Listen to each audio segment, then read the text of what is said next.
আসসালামু আলাইকুম। আজকে আমি কিছু পুঁটি মাছ আবারও কিনলাম। দেখা গেল এত সুন্দর সুন্দর পুঁটি মাছ নিয়ে আসছে। আবার এদিকে আমার শ্বশুর আসবে শুনে ভাত বসায় দিয়েছি। এদিকে সিকবাতে আবার খেলতেছে ঘরের ভিতরে আর বলতেছে দাদা কখন আসবে। আর এদিকে আমি মাছগুলো কেটে নিতেছি, কারণ মাছগুলো এতটাই সুন্দর ছিল, অনেক বড় বড় পুঁটি ছিল। আমার কাছে অনেক ভালো লাগছে, তাই আমি নিয়ে নিছি। আর আমার শ্বশুরের জন্য তাড়াতাড়ি করে রান্না বাড়া করবো, কাটা বাছা করে নিলাম।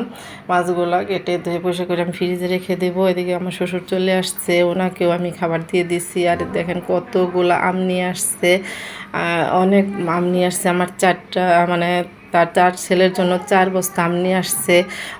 মানে এত দূর থেকে নিয়ে আসছে যে বয়স্ক মানুষ, সে আমার শ্বশুর তার তা কি বলবো, ছেলে নাতি এদেরকে খাওয়ানোর জন্যই নিয়ে আসছে। বলতেছে নাতিরা বলতেছে যে আম খাবে, তাই নিয়ে আসছে গাছের আম। আর এদিকে মাছগুলো আমি এতটাই মানে ধুয়ে টুয়ে রাখছি যে ফ্রিজে রাখবো এখন। আর এদিকে সিকবাতে চাচি আসছে, চাচাতো বোন আসছে। আর সিকবাতে এদিকে খাবে, চা খাবে, তাই সে দুধ বের করতে নিছে।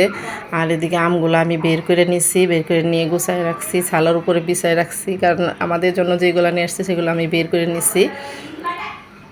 আর এদিকে সিকবাতে সে সব কিছু মানে নিজেই চা খাবে, তাই সে বানাচ্ছে।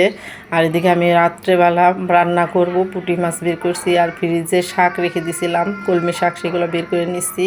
এখন আমি রান্না বসায় দেব, কারণ আমি সন্ধ্যার দিকে একটু রান্না করতেছি, কারণ দুপুরবেলা তাড়াহুড়া করে অল্প রান্না করছি, সেগুলো শেষ। এখন আমি আবার রান্না করতেছি। আমি রাত্রেই বেশি রান্না করি।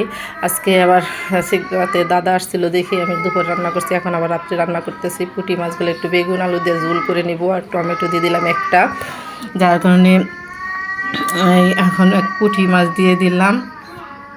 এখন আমি পুঁটি মাছগুলো দিয়ে ডেকে রাখবো কিছুক্ষণ, তারপর আমি নামিয়ে নেব। তো হয়ে গেছে আমার তরকারিটা হয়ে গেছে, এখন আমি নামিয়ে নেব। আর এদিকে আমার ভাতটাও হয়ে গেছে, এখন আমি কিছু মাছ ভেজেও নেব, কারণ সিকবাতের বাবা আবার ভাজা মাছ খেতে খুব পছন্দ করে। আর তার জন্য আমি কয়টা মাছ ভেজে নিচ্ছি পেঁয়াজ দিয়ে। এখন আর এদিকে আমি কলমি শাকটা তেলে দিয়ে দিলাম, ফ্রিজে রাখা কলমি শাক। আর সন্ধ্যার সময় কিছু আম ওদেরকে কেটে দিচ্ছি, সিকবাতের বউ পিষতে আসছে, এখন আম কেটে দিচ্ছি। আর এদিকে শাকটা হয়ে গেছে, আর আমগুলো আমি ওদেরকে নিয়ে দেব।